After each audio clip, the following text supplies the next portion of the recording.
하나님 말씀 보겠습니다. 오늘 우리가 묵상할 하나님 말씀은 전도서 2장 1절부터 11절까지 말씀입니다. 하나님 말씀을 제가 봉독하겠습니다. 나는 내 마음에 이르기를 자 내가 시험 삼아 너를 즐겁게 하리니 너는 낙을 누리라 하였으나 보라 이것도 헛되도다. 내가 웃음에 관하여 말하여 이르기를 그것은 미친 짓이라 하였고 희락에 대하여 이르기를 이것이 무슨 소용이 있는가 하였노라. 내가 내 마음으로 깊이 생각하기를 내가 어떻게 하여야 내 마음을 지혜로 다스리면서 술로 내 육신을 즐겁게 할까. 또 내가 어떻게 하여야 천하의 인생들이 그들의 인생을 살아가는 동안 어떤 것이 선한 일인지를 알아볼까 볼 때까지 내 어리석음을 꼭 잡아둘까 하여 나의 사업을 크게 하였노라. 내가 나를 위하여 집들을 짓고 포도원을 일구며 여러 동산과 가원을 만들고 그 가운데에 각종 과목을 심었으며 나를 위하여 수목을 기르는 살림에 물을 주기 위하여 못들을 팠으며 남녀노비들을 사기도 하였고 나를 위하여 집에서 종들을 낳기도 하였으며 나보다 먼저 예루살렘에 있던 모든 자들보다도 내가 소와 양떼의 소유를 더 많이 가졌으며 은금과 왕들이 소유한 보배와 여러 지방의 보배를 나를 위하여 쌓고 또 노래하는 남녀들과 인생들이 기뻐하는 처첩들을 많이 두었노라. 내가 이같이 창성하여 나보다 먼저 예루살렘에 있던 모든 자들보다 더 창성하니 내 지혜도 내게 여전하도다. 무엇이든지 내 눈이 원하는 것을 내가 금하지 아니하며 무엇이든지 내 마음이 즐거워하는 것을 내가 막지 아니하였으니 이는 나의 모든 수고를 내 마음이 기뻐하였음이라. 이것이 나의 모든 수고로 말미암아 얻은 몫이로다. 그 후에 내가 생각해 본즉 내 손으로 한 모든 일과 내가 수고한 모든 것이 다 헛되어 바람을 잡는 것이며 해 아래서 무익한 것이로다. 아멘. 지난주 우리는 전도서가 어떤 책인지 살펴보았죠. 전도서가 어떤 책이죠? 전도서는 주전 3세기경 예루살렘에서 지혜를 가르치는 한 노스승 코엘렛이 신앙을 등지고 세상을 향해 떠나가는 예루살렘의 청년들을 설득하기 위해서 쓴 지혜서입니다. 예루살렘은 알렉산더가 이끄는 그리스군에 점령당하기 전까지, 그러니까 주전 525년부터 332년까지 약 한 200년 동안요 페르시아의 통치 아래 있었죠. 근데 이 기간 동안 이들은 물론 페르시아 지배 아래 있었지만요 영적 최고 분기를 맞고 있었어요. 이 기간 이들은 예루살렘에서 이제 무너진 성전을 재건하고요. 또 바벨론 포로 생활 중에 깨달은 그 지고한 신앙으로 이제 하나님을 섬기면서 주변국들로부터 정말 하나님의 도성으로 불릴 만큼 영적으로 그렇게 충만한 삶을 누리고 있었던 겁니다. 예루살렘을 지배하고 있는 페르시아도요. 이 예루살렘에 거하는 이게 유대인들의 신앙을 존중하면서 그들을 함부로 대하지 않았습니다. 그러나 이제 주전 332년 알렉산더가 페르시아를 정복하면서 하나님의 도성으로 불리던 예루살렘의 영적 위상은 큰 위협을 받게 돼요. 주전 3세기 신앙의 정신으로 굳게 서진 하나님의 도성 안에 예루살렘에 이제 서양의 헬라 문명이 막 홍수처럼 밀려 들어오거든요. 근데 이 헬라 문명을 접하면서 유대 청년들이요 영적으로 큰 혼란을 겪게 되는 겁니다. 페르시아는 예루살렘을 지배하면서도 그들의 신앙을 존중했잖아요. 그러나 그리스는 그렇지 않았어요. 헬라인들은요 유대인들의 그 지고한 신앙을요 바람을 잡는 것 같이 헛된 것으로 폄하하면서 문화에 대한 이해가 부족한 이 유대인들을 미개인 취급했습니다. 이에 헬라 문명에 이제 그냥 그대로 노출된 이 예루살렘 청년들은요 굉장한 열등감을 느끼면서 늘 해 아래보다 해 위를 더 중시하는 이 신앙적 삶이 정말 옳은 건가라는 의심을 하게 되고요.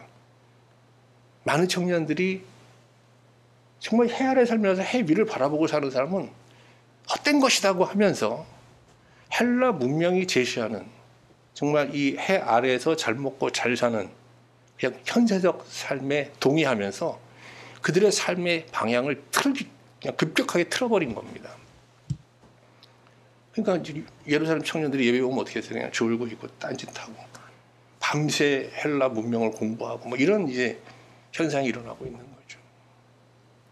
이에 예루살렘 성에서 하나님의 지혜를 가르치는 덕망 높은 한 코엘렛 전도자가 세상을 향해 떠나가는 신앙적 삶을 하찮게 여기고 정말 현세적 삶에 현혹되어 세상을 향해 떠나가는 청년들을 설득하기 위해서 붓을 들고 책을 쓰게 되는데, 그 책이 바로 우리가 지금 묵상하고 있는 이 전도서라는 책입니다. 코엘렛은 신앙적 삶을 헛된 삶이라고 하면서 세상을 향해 떠나는 청년들을 향해 신앙적 삶이 헛된 것이라고, 정말 헛된 삶이라는 것은 해 위의 세계를 부정하며 오직 해 아래에서 잘 먹고 잘 살기만을 바라며 사는 현세적 삶이야말로 정말 헛된 삶이야 라고 이제 외치면서 이 전도서를 시작합니다. 전도서 1장 2절 말씀을 우리 지난번에 봤지만 다시 한번 볼게요. 전도자가 이르되 헛되고 헛되며 헛되고 헛되니 모든 것이 헛되도다. 여기서 모든은 해 위의 세계를 부정하면서, 해 위의 세계가 어떤 세계예요? 영혼의 세계. 해 아래 세계는 피조 세계를 말하는 거죠. 해 위의 세계를 부정하면서 해 아래 세계, 만물이라는 피조 세계, 눈에 보이는 세계만을 인정하면서 그 안에서 잘 먹고 잘 살기만을 바라는 모든 현세적 삶을 말하는 거예요. 이 현세적 삶이야말로 진정 헛된 삶이다라고 선언하고 있는 것이죠. 그러면서 코엘렛은 세상을 향해 떠나가는 청년들을 향해서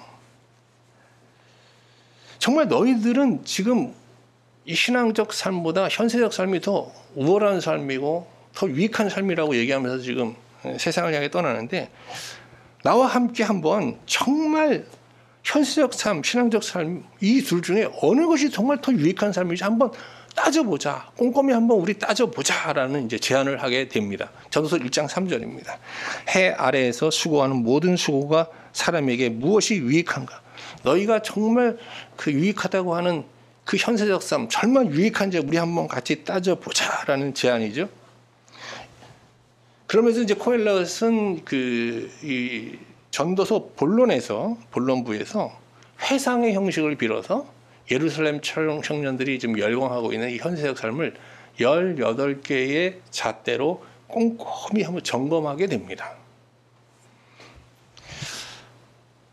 코엘렛이 청년들이 열광하고 있는 이 현세적 삶을 점검하는 첫 번째 잣대는 지혜입니다. 지혜.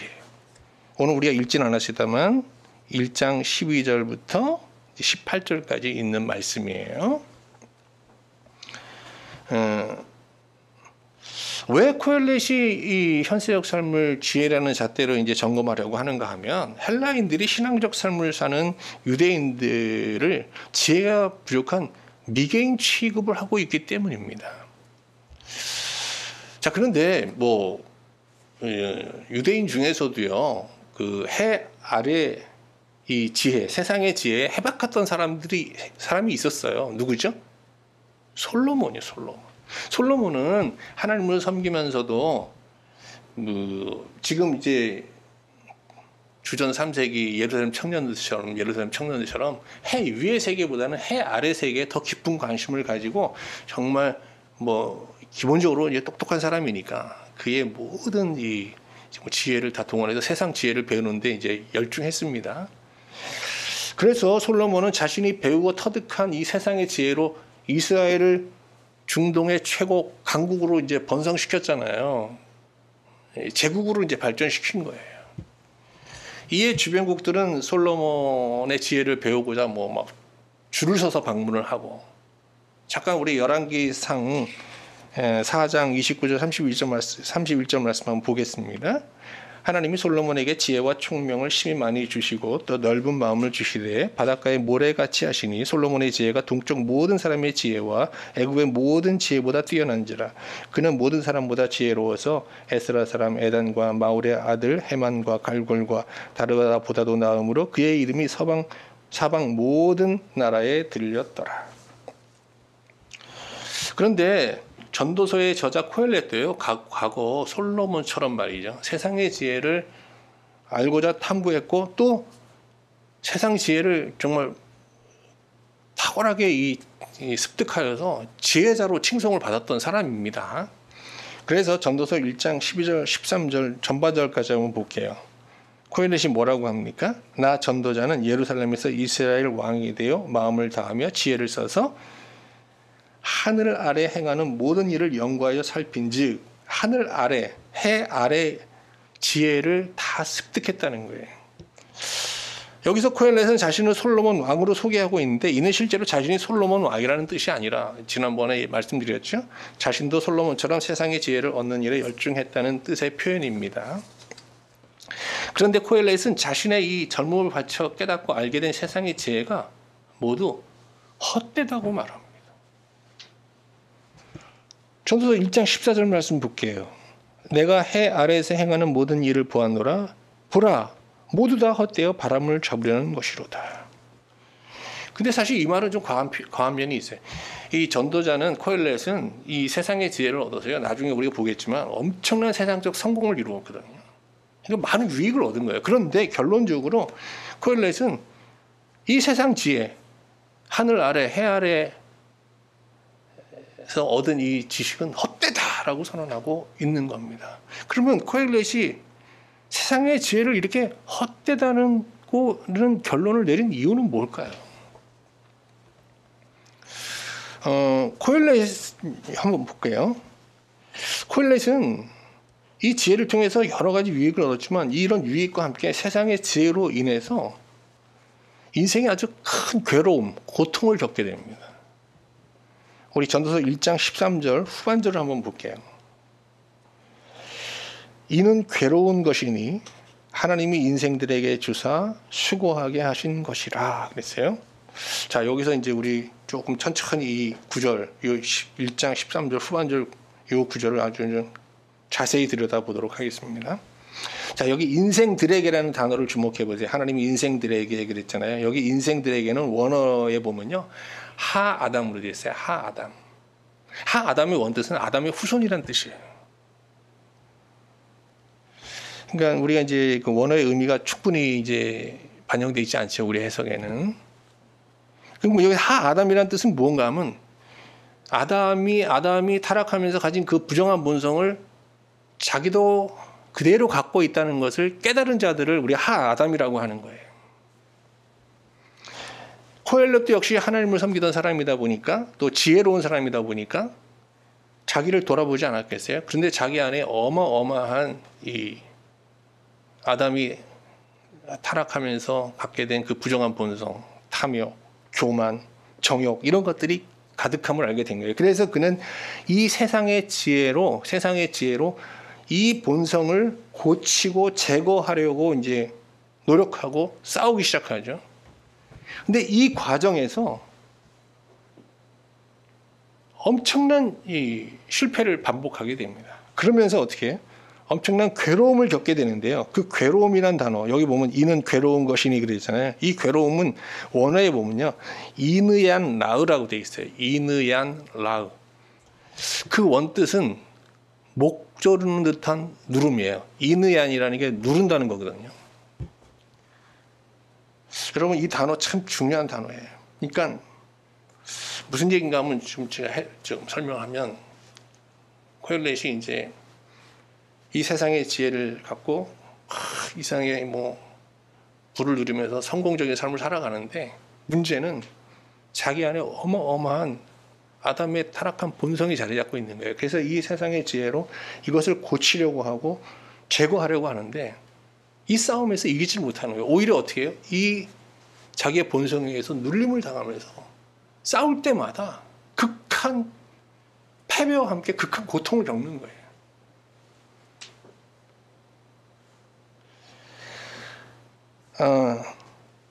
그래서 그는 지혜를 가지고, 세상 지혜를 가지고 이제 자기 본성과 싸우는데 그 삶이 뭐로 바뀌냐? 고생하는 삶, 고생스러운 삶으로 바뀌는 거예요. 그래서 이는 괴로운 것이니 하나님 인생들에게 주사 수고하게 하신 것이라. 코엘렛은 지혜로 구부러진 본성을 펴고 정말 또 인생과 구부러진 세상과 인생을 곱게 하려고 뭐 혼신의 힘을 다했어요. 그 결과를 볼까요? 1장 15절입니다. 구부러진 것도 곱게 할 수 없고 모자란 것도 셀 수 없도다. 코엘렛은 해 아래의 지혜로 자신과 세상의 문제를 해결하려고 했지만 그 시도는 많은 고뇌와 좌절로 끝나고 말았던 것입니다. 그래서 이 세상 지혜로 그가 마지막에 손에 쥐게 된 게 뭡니까? 1장 18절입니다. 지혜가 많으면 번뇌도 많으니 지식을 더하는 자는 근심을 더하느니라.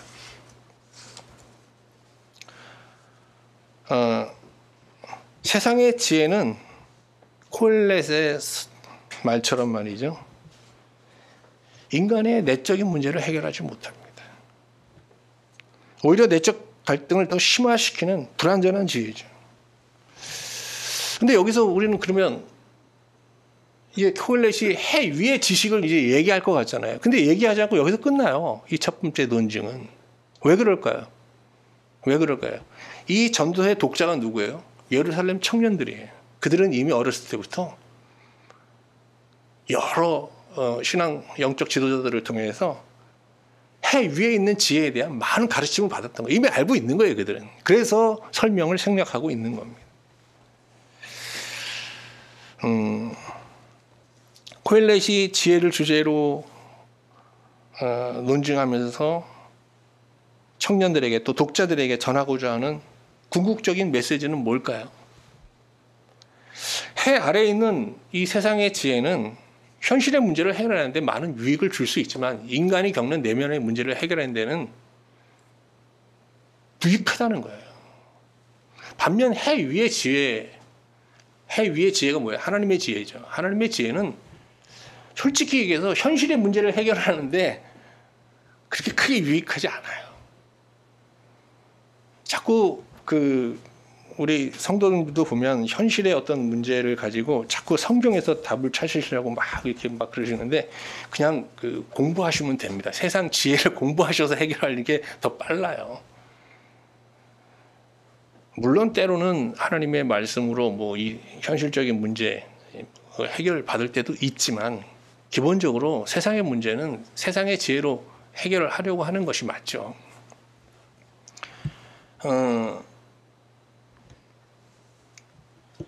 그런데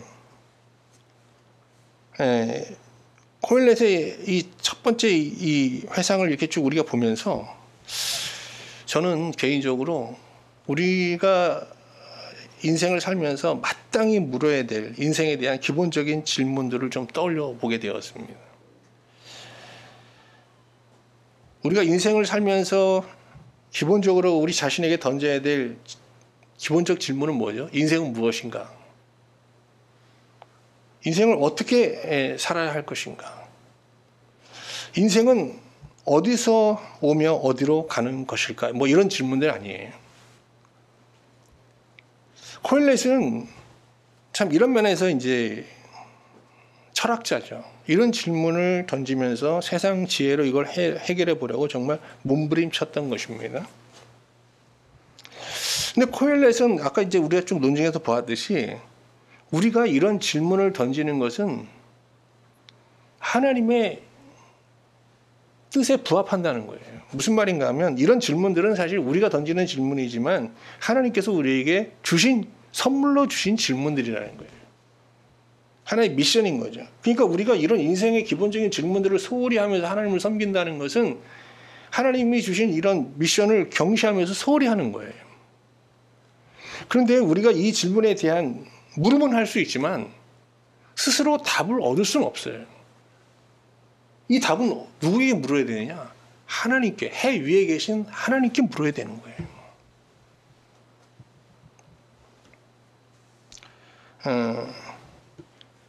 다시 말하지만 인간이 인생에 대해서 묻는 이 궁극적인 질문에 대한 답은 하나님, 해 위로부터 오는 것이죠. 세상의 지혜는 세상의 현실적인 문제를 해결하는 데는 유용한 지혜일 수 있으나 이렇게 우리의 인생의 문제, 내적인 문제, 영적인 문제를 해결하는 데는 한없이 부족한 지혜입니다. 그러나 하나님으로부터 오는 하나님의 지혜는 인생에 대한 답을 제공해 줄 뿐만 아니라 인간의 구부러진 본성을 곧게 하시고 구부러진 인생을 또 곧게 하시고 구부러진 인간관계를 곧게 하시고 인간의 내적에 있는 공허라는 한없이 이 세상의 어떤 것으로도 채울 수 없는 그 배고픈 공간, 공허라는 공간에 하늘의 것을 채워 배부르게 하시는 완전한 지혜라는 거예요. 바울은 고린도전서 2장 7절에서 이 하늘의 지혜, 이 지혜가 하나님의 지혜가 하늘의 지혜라고 이제 선언하고 있는데 한번 같이 볼까요? 오직 은밀한 가운데 있는 하나님의 지혜를 말하는 것으로서 곧 감추어졌던 것인데 하나님이 우리의 영광을 위하여 만세전에 미리 정하신 것이라. 그러면 하나님으로부터 오는 하나님의 이 지혜의 실체가 뭐냐? 신약은 그 하나님의 지혜를 복음이라고 말하는 거예요. 하나님의 지혜의 결정체가 바로 복음이라는 거예요. 세상 어떤 지혜로도 사람이 날 때부터 가지고 태어나는 구부러진 아담의 본성을 고치지 못합니다. 그러나 해 위로부터 온 하나님의 지혜, 즉 복음은 구부러진 인생을 곧게 펴니다. 뿐만 아니라 구부러진 인생, 파괴된 인생, 사망의 인생 다 새롭게 할 수 있고 거듭나게 할 수 있고 영생에 이르게 할 수 있는 정말 지혜 중 지혜인 것이죠. 지금까지 코엘렛이 지혜라는 첫 번째 잣대로 세상의 지혜를, 현세적 삶을 점검하는 내용들을 쭉 살펴보았습니다.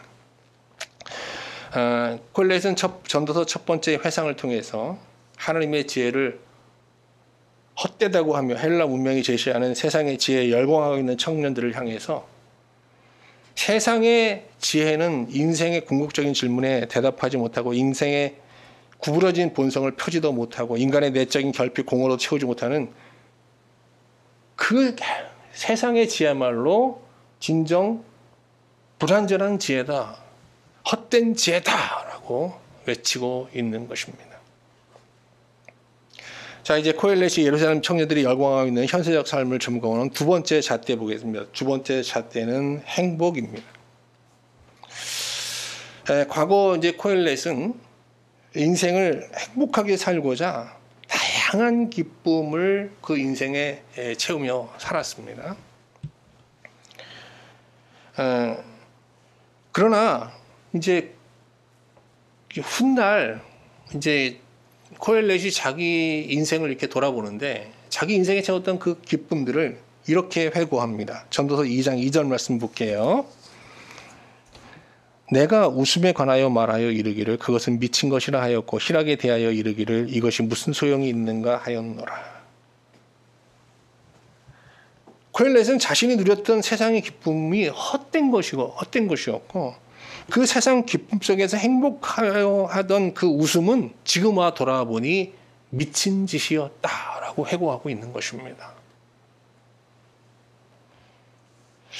그러면 코엘렛은 과거 그 인생에 어떤 기쁨을 채우며 살았을까요? 세상 지혜를 이제 뭐 세상의 지혜를 완전히 이게 꿰뚫고 있었던 사람이다 보니까 뭐 많은 부가 있었고요. 그 부로서 이제 세상의 기쁨을 그 인생에 막 채우게 되는데요. 먼저 코엘렛은 기쁨을 얻기 위해 자기 육체를 술로 채웠습니다. 우리가 그런 상상을 할 수 있겠죠. 코엘렛의 집에 가면요, 온갖 진귀한 술이 쫙 진열되어 있었을 거예요. 더 놀라운 것은 그는 또 선한 일을 하면서 사람들로부터 존경받는 그런 삶을 취했어요. 또 자기 인생의 행복을 증대하기 위해서 큰 사업을 벌였습니다. 뭐 사업에 실패했을 리가 없죠. 그리고 그는 그 사업에서 얻은 부로 이제 집을 짓고 포도원을 가꾸면서 정원을 만들었는데 이 정원이라는 게 이제 부의 상징입니다. 근데 이 정원에 못을 만들어서 물을 끓여들여서 숲을 만들었어요. 그것을 관리시키기 위해서 많은 남종과 여종을 사들였고요. 콜렛은 자신보다 먼저 사업을 한 사람들을 다 추월했습니다. 그리고 자신 있게 말합니다. 나는 그들보다 더 많은 소유를 갖게 되었다. 늦게 사업을 시작했지만 예루살렘에서 당시 어떤 최고의 부자의 반열에 이제 서게 된 것이겠죠. 또 코엘렛은 자신의 기쁨을 위해서 노래하는 남녀를 두었고요. 또 인생들이 기뻐하는 처첩들까지 두었다라고 말합니다. 코엘렛은 예루살렘에서 자신보다 똑똑하여 더 많은 재산을 증식시킨 사람은 없었다라고 이제 단언하고 있는데요. 이처럼 코엘렛은 그가 터득한 세상의 지혜로 정말 사람들이 부러워할 만한 보란듯한 정말 럭셔리한 삶을 살았습니다. 여러분 이렇게 듣기만 해도 참 우리 얼굴에 이렇게 웃음이 지어지지 않아요? 굉장한 삶을 산 것 같지 않아요? 그런데 코엘렛은요, 세상에 이런 기쁨 헛되다라고 선언합니다. 깜짝 놀랄 선언이에요. 전서 2장 11절 말씀 보겠습니다. 그 후에 내가 생각해 본즉 내 손으로 한 모든 일과 내가 수고한 모든 것이 다 헛되어 바람을 잡는 것이며 해 아래에서 무익한 것이로다. 그게 이렇게 세상의 기쁨을 다 누리면서 정말 행복하게 산 것 같은데 코엘렛은 이게 다 헛되다는 거예요.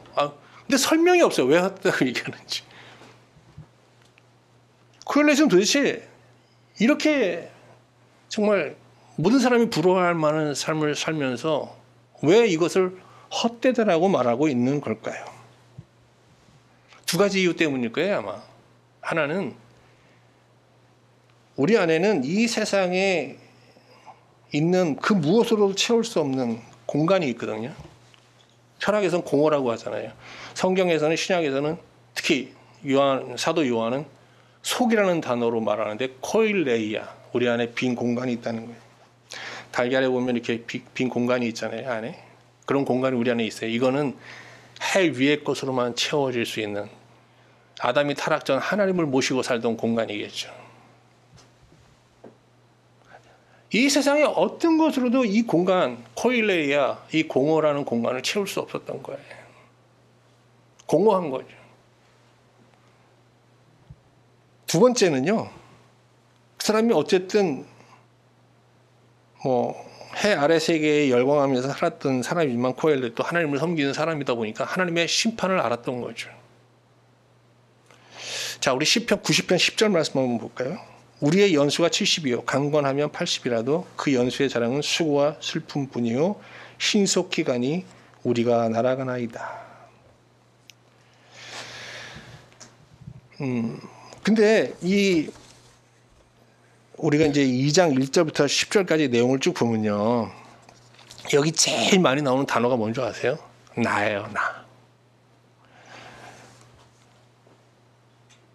이 코엘렛이 인생의 행복을 위해서 취한 것이 다 나를 위해서, 나의 행복을 위해서 다 살아온 거예요. 그래서 코엘렛의 인생은 자기의 기쁨을 위해서 산 정말 그야말로 극단적인 이기적 인생을 살았던 거예요.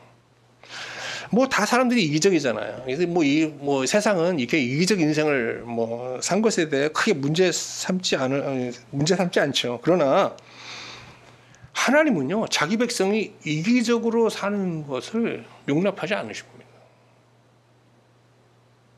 코엘렛은 자기의 이기적인 인생이 하나님의 심판 아래에 있음을 알았던 것이죠. 그렇기 때문에 모든 사람이 부러워하는 그런 삶을 살면서도 행복할 수 없었던 것입니다.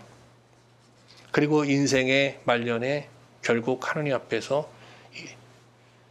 나를 위해 산 인생, 이 세상의 기쁨을 취하면서 산 인생 헛되다라고 고백하면서 이제 회개하고 있는 거예요. 이건 아주 깊은 탄식과 회개의 고백인 것이죠. 11절 말씀은.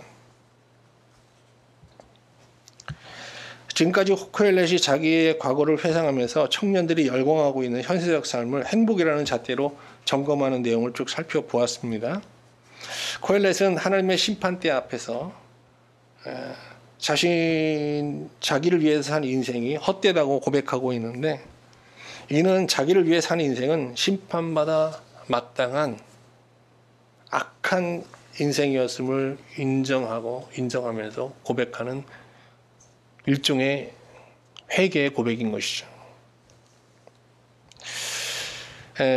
코엘렛이 자기를 위해 산 인생을 이렇게 회개하는 고백을 들으면서 예수님께서 제자들에게 한 말씀이 기억나지 않습니까?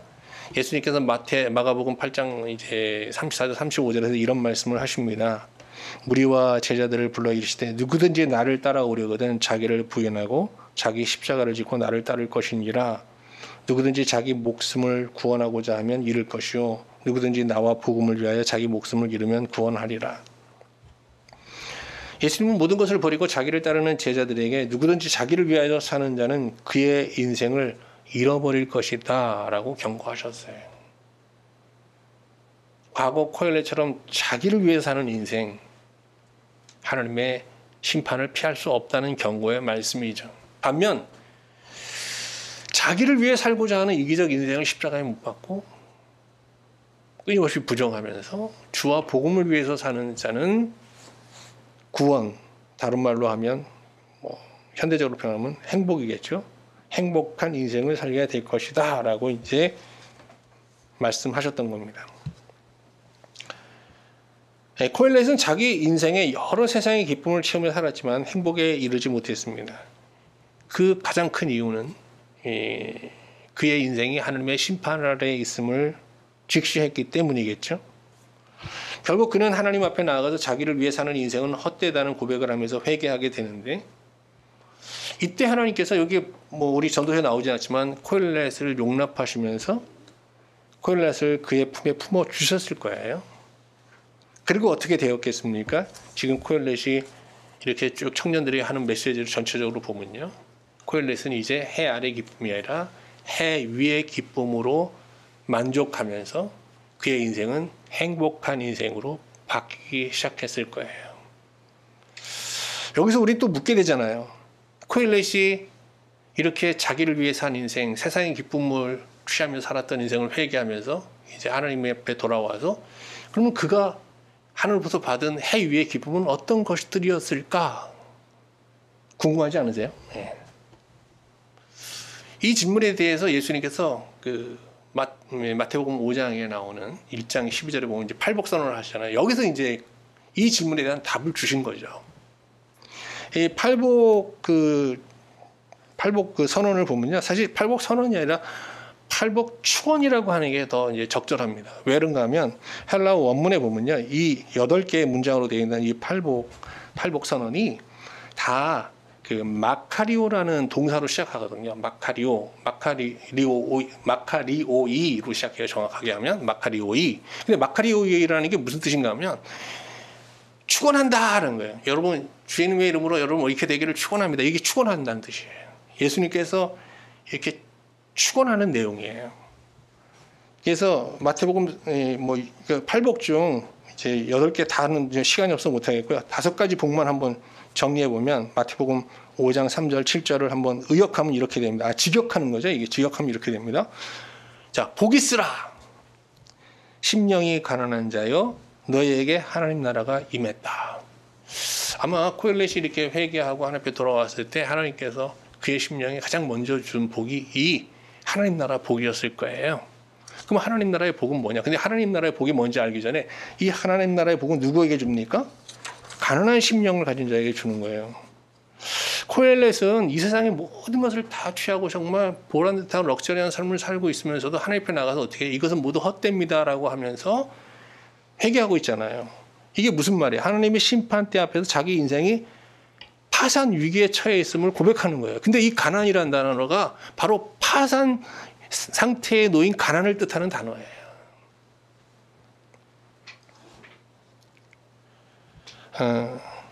그러니까 코엘렛은 하나님 앞에서 자기의 인생을 돌아보면서 이 인생은 심판받아 마땅한 파산될 인생이다라는 고백을 하면서 회개하게 되는데, 이때 하나님께서 그의 가난한 심령을 보고 하나님 나라를 주셨겠죠. 그럼 하나님 나라가 뭐예요? 하나님 품에서 하나님과 교제하며 사는 사귐의 복을 뜻하는 거예요. 두 번째 복은 뭐냐? 복이 있으라 애통하는 자여 너희가 위로를 받을 것이다 그랬어요. 하나님께서 코엘렛에서 주신 두 번째 기쁨은 위로라는 겁니다. 위로. 위로가 뭐냐? 위로는 애통하는 자에게 주시는 거거든요. 애통을 알아야 위로의 복이 뭔지, 위로의 기쁨이 뭔지 알겠죠. 여기서 애통은요, 본성과의 싸움에서 겪게 되는 패배와 좌절로 인한 슬픔인 거거든요. 저도 뭐 이제 세상의 일을 이렇게 뭐 하다가 너무 안 되고 또 뭐 너무 실수를 하고 그러면 좀 울고 싶은 마음이 좀 나오잖아요. 여러분도 그렇지 않아요? 그게 애통하는 심령 아니겠어요?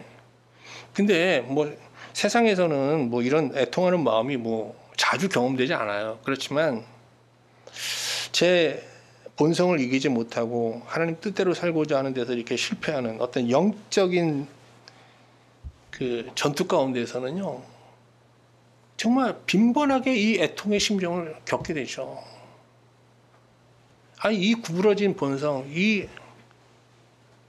추악한 본성을 내가 이기지 못하고 끊임없이 패배하는 이 과정. 여기서 정말 어마어마한 애통을 경험하게 되는 거예요. 코엘렛도 그런 고백을 하잖아요. 뭐라고 얘기했어요? 나는 그 부정한 본성과 싸우면서 어때요? 목 조르는 듯한 눌림, 고통을 겪는다는 거예요. 이게 바로 애통이거든요.